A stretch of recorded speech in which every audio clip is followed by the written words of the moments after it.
What's up, guys? Welcome to the Supp World Show. And today, your favorite day is Fitness Friday. This is a new segment. Jeff's favorite topic. Oh my gosh, I am a fitness fanatic. Unfortunately, we don't have a video tied to this particular podcast, but Jeff is absolutely jacked. He's just, I mean, the Right body, now, the body he's we all flexing. strive for. Olympic body, You're just gonna rip your shirt. veins and muscles everywhere. What did I eat today? I just had a salad at WBC. Jeff, you've been in the fitness industry longer than any of us. Correct. 9/11/2001. For some of you that might ring a bell, that was my first day walking in. 9 a.m. is when I walked into the health club for the very first time.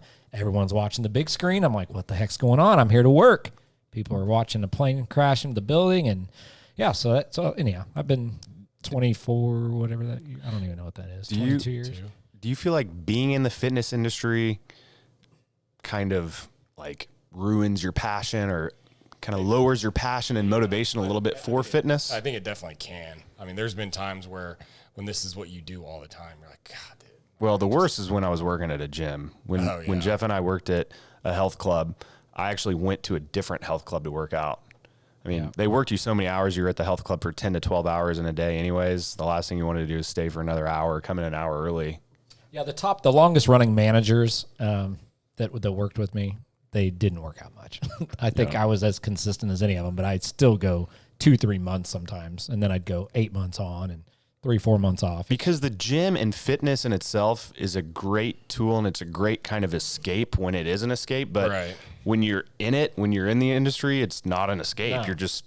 No, you want to escape the hell out of there. Right. Yeah, especially, I mean, with you guys working at a gym, the last thing you want to do is like, okay, I've been here for 11 hours. Let me go spend another 2 hours. No, you're looking at this equipment all day. I've always been active though. So if I wasn't working out, lifting weights, I play basketball. I'm, whatever I'm doing, I'm trying to be active. So, but you've never specifically been much into the weightlifting, bodybuilding. Right. I've never written notes. I've never had a notebook next to me and tracked progress. I've never been really good at training with a personal trainer because I'm like, wait, this is going to make me throw up? Not a chance. I see these people puking. I'm like, I'm not doing that. Sorry. I'm not a being pushed type of person. What are your guys' thoughts on pen and paper in the gym? I know what yours are. We might have some listeners that do it. We are going to step on some toes because it's very common. But I'm just curious if these people have like the Notes app on their phone. I mean, I don't really have that much of a problem with it because I'm a 30-year-old trapped in a 65-year-old's body, and I prefer to do everything by pen and paper. And pen and paper definitely has its place. I get that. Like in my office, I have a I don't pen do and that paper in the calendar, gym, but and I also use my phone calendar. But I guess it's always just confused me in the gym. It seems so inconvenient having the pen and paper. But I also think too, I mean, and again, I have no idea because I've never been a note taker. But I mean, maybe because people are on their phone listening to music or whatever, they just don't want to mess with their Insight phone. Thing. Those are C personalities. I just marvel at the detail. Some people do. Yeah, that's my thought. I'm not even mad. I'm just like, wow. I mean, that takes a lot of discipline. Even in the early days of really, really getting after it. I mean, back when we were 20, 21, and that was our whole focus of life was being in the gym, getting jacked, being shredded, taking everything under the sun. And I still, even then, I wasn't. I would go in there and I would beat the shit out of my body, but I wasn't recording anything. And not to knock anybody that does, I think that it's a great tool that a lot of people use so you can kind of see where your mile markers are and continue to push yourself forward. But for me, I'm like, I most of the time, like, if I remember this is what I did last week, I'm going to up it a little bit or whatever. But some people need, I mean, they need that structure. I mean, that's like going back to what you talked about, that C personality type. What's the best shape you were ever in? What year? Vegas, I think. I can throw some pictures up. Yeah, what an Vegas, idiot. 2019. The images are all over our stores because I did a few photo shoots. 3 years ago. In that 3-month time period where I was the most shredded I've ever been, which I'm coming back for it. Okay, don't write it off. Yeah, we've got proof from that one photographer that wouldn't leave you alone at the Magnum pool party. He thought you were a goddess. There was we go to the Mr. Olympia Expo in Vegas. We used to go almost every single year, and one of our big vendors, Magnum Nutraceuticals, had this huge, wild Vegas pool party that they did every year, and we were so excited to go to this one. It was our second time going. And I was like, you know what? I mean, I've never been a show guy. People, when I've been in great shape, you always get the question, hey, do you do shows? Or are you doing that? Yeah. I've never, You were going to do one when I met you. Huh? That was on your goal list, I remember. It was for like a second. Yeah. Okay. You had to give Rodney a goal. You're right. So I thought that was as good of time as any to kind of set a mile marker and, yeah, let's get as shredded as possible for this Vegas pool party. And I did some photo shoots along with it. And I still look back at those pictures and get depressed. Yeah, for sure. I mean, I think that's the up and down factor of just when you get after it like that for a super crazy period of time, it's just, there's a little bit like you're kind of setting yourself up for disappointment because you're like, okay, can I really sustain this forever? Right. And I still remember, I mean, I'm miles away now from what I was, but even like right afterwards, because, you especially if you're trying to get in the peak, like the show shape, just like super lean, deplete your water weight and just get just super shredded. You like Jordon said, do set yourself up for failure because I'm miles away now from where I was, but even like right afterwards when the Vegas trip was over, come back, kind of ease up on the diet a little bit, gain like a pound or maybe put a little bit extra water weight on, you feel like a fat ass. Oh, dude, I would get so it's like depressed. it's depressing. Yeah, for sure. It was like some of the lowest points in my life is when I would come off of a stack or something like that or a cycle, whatever I was running, be after like super hardcore for 4 to 6 months and then let myself, have a little bit of leniency, maybe go on a Cabo trip or something like that. And then you come back and you're just like disgusted with yourself. And it's cool to do every once in a while, but I think a good baseline is just something that you can hold and be consistent with and getting yourself to a place where you can walk around and be consistent with, and you're not going to have to starve yourself every day to maintain this body or maintain this shape. Well, before we get off this, the thing that stands out to me the most when you got in this shape was you told me you had a cheat day every Sunday and you said it was insanely. It was a huge cheat day. Yeah. Like talk about the crap you would eat, and you were still so lean. I would have 6,000 to 7,000 calorie Sundays. Easy. The crappiest food ever, right? Sugar, fats, everything. Pizza, it worked. ice I cream. guess it worked. I mean, my diet was so clean Monday through Saturday. I think it kind of shocked my system one day a week on Sunday, and it worked for me. I don't know if that works for everybody, but yeah, it worked for me, and it was a great escape. Looking forward to that day, one day a week. Yeah, and I think that's like you said, you don't know if it works for everybody. There's multiple ways to get to the same end result. Like there's not like, okay, this is the only way that you can do this. There's so many different thoughts, trains of thought on how to get to that point. But I think that in those, those younger years, your main focus is going back to like, you're not thinking about like, okay, can I sustain this long term, whatever. It's just, you're going. Like I'm going to be getting bigger. I'm going to get more lean, whatever else, versus now in our 30s, I'm like, I want to get to the point where like I feel good, I'm not hurting shit, and my back's not going out anymore from doing deadlifts all the time and whatnot. Yeah. So I mean, you're looking more towards that longevity standpoint versus in my early 20s, like I didn't care about anything. I would put whatever and anything into my body I possibly could. If it was going to make me look better, I didn't give a shit at all. I was like, I've taken pretty much everything you can possibly. So what's your peak? What year? When me and Mallory got married, when she listens to this, she will be the first person to comment on it, that she was so pissed at me when we got married because I told her we got married in September and 2017, 2016, 17. Thanks, Jeff. But after we got engaged in that year before we were getting married, I really kind of I was partying a lot, and my fitness and, focus on working out really went on the back burner. And I was still, I think at that point in time, I was living in Oklahoma City like Monday through Thursday, and I'd come back on the weekends. And I distinctly remember in February, I was back in Wichita hanging out with Mallory. I was getting ready to get in the shower. I looked at myself in the mirror, and I was like, God damn, you've really gotten. I've had those wake-up calls. Exactly. And it's like I needed it. And I was like, okay, well, and right then and there, I was like, okay, I'm done drinking. I got to get back on my diet and whatever else. And, I think I was 221 at that point, at probably 16, 17% body fat. We didn't have in-body machines back then, so I wasn't able to really track it like I am now. But from February to when we got married, I ended up stepping on the scale for the first time on our honeymoon. I think we were in Denver somewhere, and there was an in-body machine in one of these gyms that I was using. and I was 256 at 9% body fat. Dang. And I was like, that. wow. And I felt absolutely terrible. Like, we were up in the altitude. I couldn't breathe. Every single night when I was trying to sleep, my arms would be freaking going numb and whatnot. And that was, I mean, when you're talking about like peak of like size and I mean, that was definitely my peak. I've been a lot leaner than that at multiple points in time, but you know, a lot less overall weight. But it took a lot of drugs to get to that point for sure. We here at Supp World do not recommend. Don't condone any type of psycho use. Obviously, I've never been on that. Yeah, other than SARMs. So, Jeff, what was your peak? What was your physical? biggest cycle? Oh, gosh. So I have 3 in mind.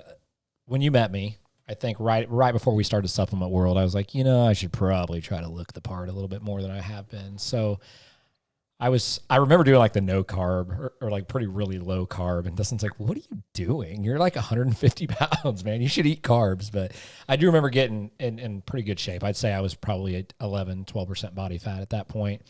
And then fast forward to when we had our daughter, Blake, we had just come out with some MK677. Oh, yeah. The MedFit line? Yeah, and I went from 153 to 167 I do remember in that. like a month. And I had a picture of me with my shirt off. I got my shirt off a lot at home of holding my daughter, and I don't even look like myself. And it was good. It was just like, I remember going to the gym, some of the big trainers, my shirts were just completely filled out for once, and like that is right now. And I remember trainers being like, dude, we can tell you put it. And I was lifting like crazy, eating like crazy. And that actually sustained for quite a while. I didn't lose a whole lot of that size. I lost, 4 or 5 of that pounds, but I kept at least 10 pounds extra on for a long, long time. And then, fast forward during COVID, I actually did get COVID in like late July. I had heard Jordon talk about doing vegan just to try it. Oh, yeah. And so I didn't have any taste. And I mean, I had zero taste. I forgot you went vegan. Zero taste. And no one believed I could do it. My wife, Dustin, nobody. Everyone knew my discipline wasn't the highest. And I straight up, now I cheated a little bit with cheese, but I had no meat for more vegetarian. Yeah, vegan, yeah. 50 to 60 days at least without anything. And I'm talking, we went on vacations, we had trips, we were doing different things, we were doing team dinners, and I was sticking to it really well. And that was probably the leanest and best. I did feel really good. I remember playing basketball being like, oh, I'm not tired. But that's the one thing I do remember about like being vegetarian is like I definitely was losing size. I felt good all the time. Like I didn't have digestive issues or whatever. See, I know Dustin was like, come on, I'm never going to not eat protein from an animal, Yeah. and I agree with that now. And the time, you kind of get sucked into watching these videos and you're like, oh, this is all terrible. And whatever you watch, your brain's going to go towards that. I think it's good for people to try different stuff. I mean, if you're intrigued by a certain diet or whatever, especially if you're having issues with, And I'm not versed enough in vegan, vegetarian, some of that stuff to really speak on it and be super knowledgeable on it. I just know for me, looking at a vegan, no protein or no meat diet has just never felt appealing. No, I mean, it's a lot of soy. A lot of soy. And a lot of sodium. A lot of sodium. You're taking a lot of sodium. That was the biggest thing that I noticed was like, God, dude, my freaking sodium intake. You know what I did, though, when when I was vegan? They say if you take something away, something else, you crave something else. I felt like I was drinking more. I was craving more alcohol than I ever had. So I don't know if it's because I was lacking something, so you make up for it. And I remember, this isn't good. I shouldn't be drinking more if I'm vegan. I think probably like maybe you can drink being vegan. Yeah. Yeah, that tells you how much I know. Being vegan. I mean, it's not animal. Most alcohol comes from like corn. Vegan is just no animal. Like so that's right. No dairy, no. Yeah, nothing no that cheese, comes from no an meat. animal. Then you have like pescatarian, which I think you can still eat, like fish. Not Presbyterian. Pescatarian. That's a joke. Oh. So speaking of diets, a little thing we've talked about here outside the podcast is we want to set Jordon up as a test rat. Oh yeah, Test this is dummy. good. Yeah. A test dummy for different diets. So if you guys have any feedback or any ideas on what Any diet crazy diets you out want there. we'll probably have him go on it for 1 week, maybe 2 weeks. Yeah. But we want feedback. We want to hear from you guys. What diet, and it could be crazy. It could be anything. I've It honestly could be something unheard of. and yeah. In the You last can make it up yourself. Yeah. I mean whatever. I'll do whatever. I mean, I've pretty much tried everything over the years, over the last Let's go with healthier than not healthy, though. I mean, yeah, whatever, but healthy. What is healthy? healthy What is is healthy? all perception. That's all opinion. So what somebody claims is healthy and the other person claims that it's trash. And you don't know. So, I mean, I've done keto, I've done carnivore, I've done the vegan thing. I've pretty much tried everything at some point. I've done carb cycling. I mean, I'm kind of open to whatever. Well, our podcast is getting tons of questions and comments. So just go ahead and throw a question out there or a diet you'd like Jordon to try out for a week. I'm down. I'll try whatever. Give people actual, real, honest feedback on it. If you see some Instagram influencer that's talking about some diet that they're doing, it's just the secret to all their problems or whatever, well, I'll do it. I'll give you a real answer. We'll let you know. Yeah. And we will discuss it on Fitness Friday. We will. What else? Okay, so we do have a lot of young new staff. We're adding stores, which means we've added staff, and it is fun to see. Like, the other day we took all the staff out to Chicken and Pickle, and we ordered food, and it's like half of them are, hey, no, we're not going to eat that crap. Yeah. And I'm like, come on. We were that way, though. I know it's frustrating because I'm like, I've been there before. You guys are going to look back one day and laugh, but I can't say that because I'm going to respect their diet right now. Definitely respect if they don't drink alcohol right now, for sure. But it's kind of like, come on, we're buying a meal. You just eat. You can have a salad with ranch. But I also do remember at that point and kind of, just thinking back when we were that age, and that was your main focus, and that was what you thrived on, was being super lean or being in really good shape or whatever else. I always get bummed out when I would go out to eat with people and I would just get like chicken and vegetables. People are like, that's all you're going to eat? There's definitely something to be said about being disciplined and sticking to what you're doing. But I think as you get older, you start to realize it's not fun to be that strict all the time. Yeah. Like you gotta let loose every once in a while. If you're going strong for 5-6 days a week, have some shitty meals. Like they say, like one bad day or one bad meal is not going to make you fat, and one healthy day isn't going to make you skinny or healthy. I mean, I think the 80-20 rule is a pretty good thing for people to follow. I mean, like you said, if you have 5 or 6 days out of the week where you're active, you're paying attention to your water intake, you're making sure that you're hitting your macros, and then Sunday rolls around and you want to go get freaking French toast and then wash it down with some pizza at the end of the day.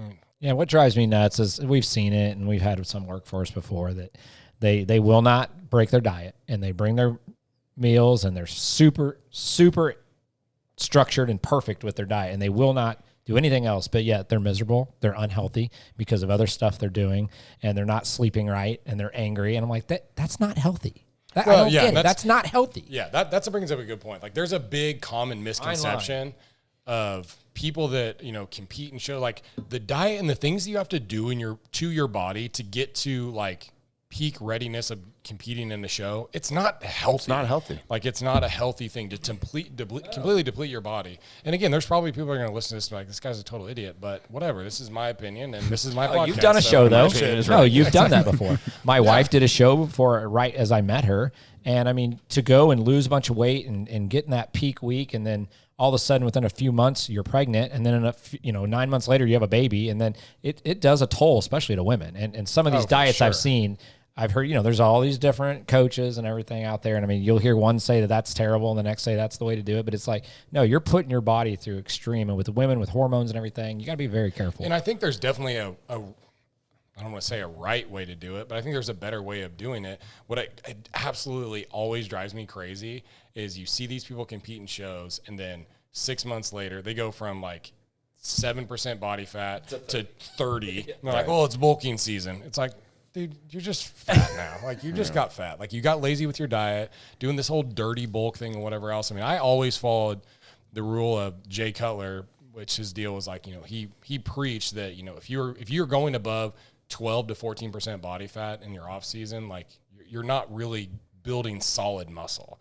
Like, if you get to the point where your fluctuation so much, think about how much you have to do. Well, and do you want to look good just for like 5% of the year? Or do you want to walk around looking healthy and fit? There's people that live off of their pictures from when they compete. That's all they ever post or whatever. And then 6 months later, you make like they're never posting anything new. They're just reposting all these pictures from when they were in really great shape. And obviously, it's a process over time. You're not always going to look amazing.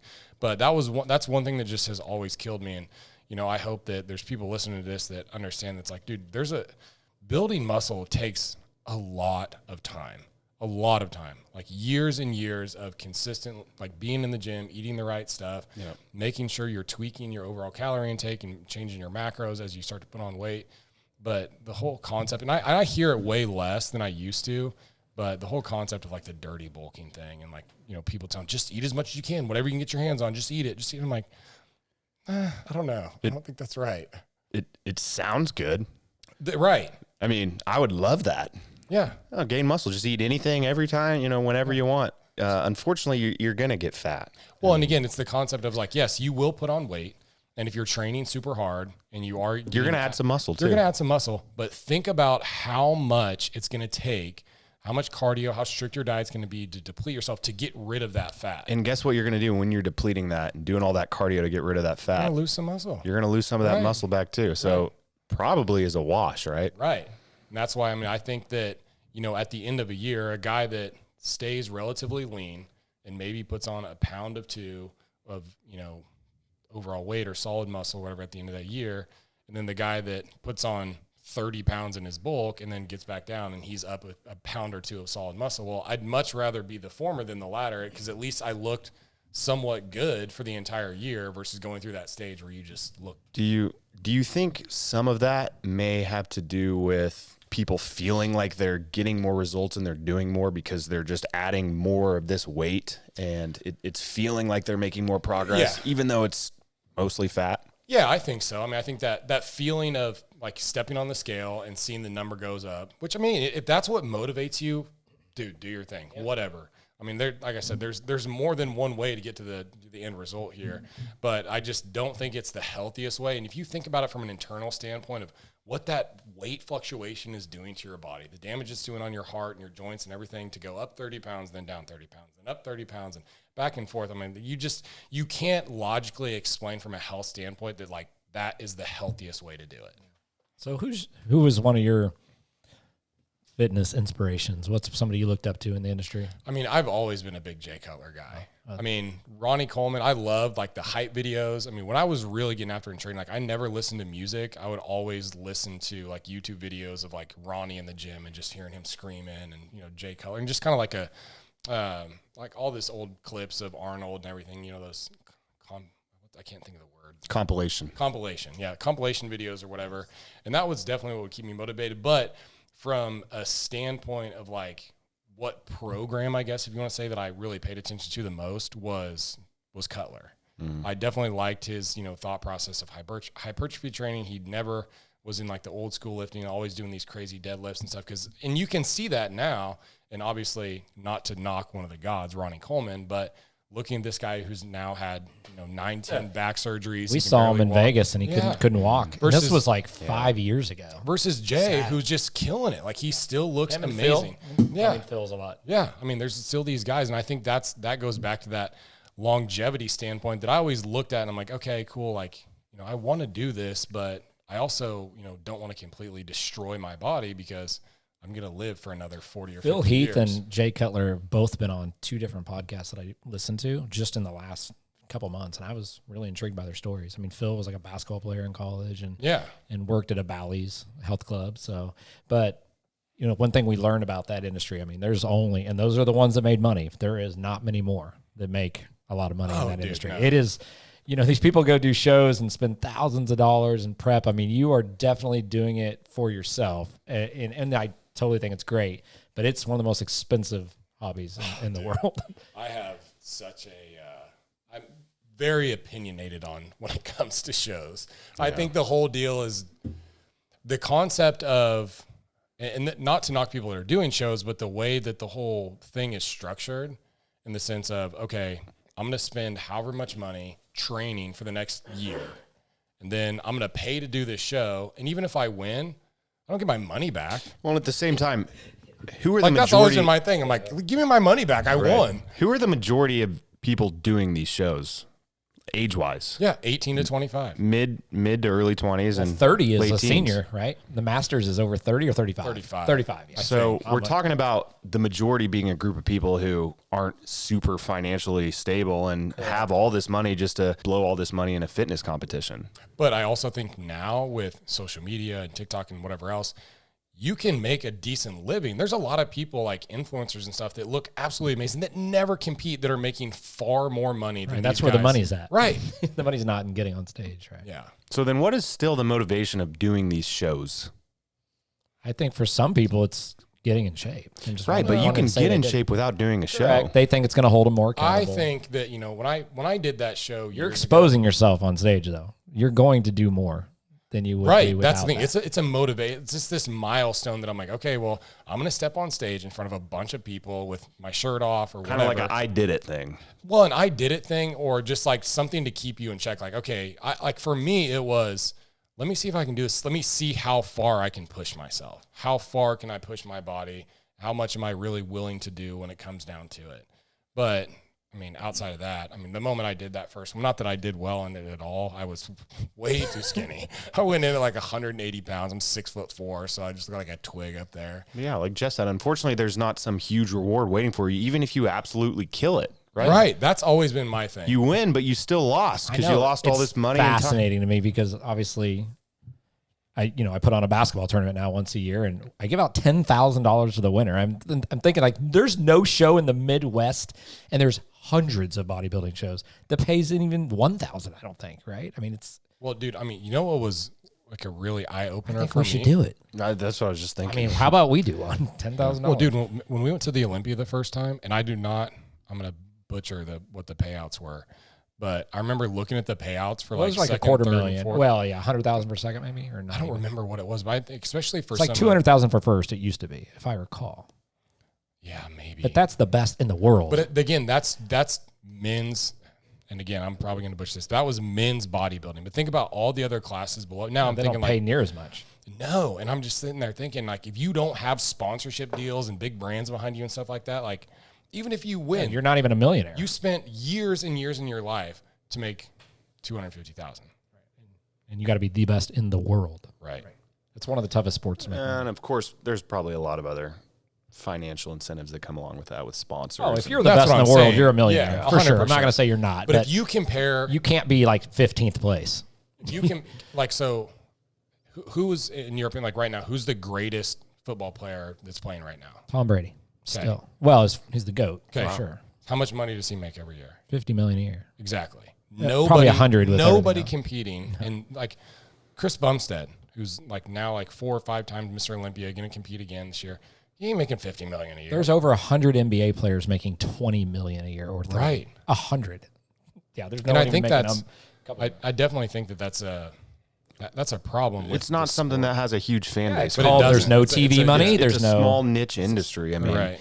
Fitness industry obviously is way scaled past what it was, but it's still, I mean, you're not seeing bodybuilding shows on TV. And if there was money to pay these people, they would do it. There just isn't money in it right now. There's no TV deal. There's no network. Well, you remember Dwayne Johnson was there that year. Yeah. And announced that his production company was going to get it put on TV, and I don't think that ever happened.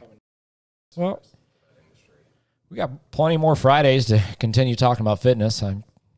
Well, follow, like, subscribe, and guys, leave some feedback because, as Jeff says, it is a gift. It is a gift. Yep. And then don't forget, comment on the diet. Yeah. Whatever diet Here's you some guys want to see questions. me do. Got any questions for us or whatever, but the diet, yeah. What do you want Jordy to do next? What am I supposed to eat? I need you guys to tell me. Thanks, guys.